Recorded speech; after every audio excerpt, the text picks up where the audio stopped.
Well, it's no longer an elephant in the room, right? It's in all corners of the room and it's very visible. This general malaise, it's not, of course, just in the stock market or the economy. It goes way beyond all of that.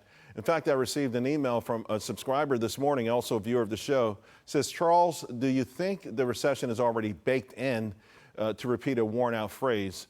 I'm 70 and I've never seen anything like this. Everyone on strike, shortages, products. No one wants to work, especially young folks. If for not uncontrolled migration, we would have already collapsed. This is from Kenneth. Kenneth, by the way, I sent you a reply. I didn't get a chance to really beef it up.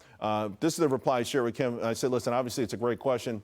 I'm not sure if a near-term recession is already baked in, but the economy is cyclical, so there will be more recessions. Now, the bigger question for me is when. I agree with the notion that many people do not want to work, especially younger folks that were paid a whole lot of money to chill out. And now, of course, they live in cities where they're allowed to loot. Who would go to work?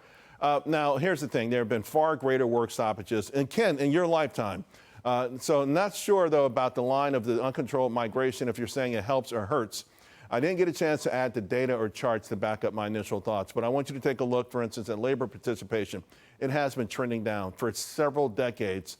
It's become clear, though, that the pace, more people now are starting to have more jobs, right? Multiple jobs. People are working more and more jobs. They're having to hit the bricks. So they're finding not just one job, they have to find two jobs. People have to work whether they want to or not.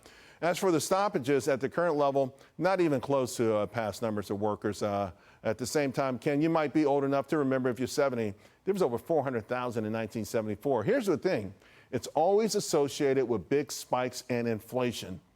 Now, these are not insurmountable, but we do need leadership.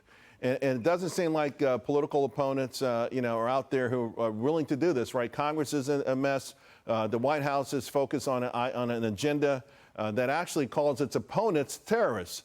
So just one thing that everyone should have to remember, right? Just really be acutely aware of who we are as a nation and how we became the greatest nation on earth. We have seen all of these obstacles before. We don't take for granted that we will overcome them, but I have a strong feeling that we can and we will.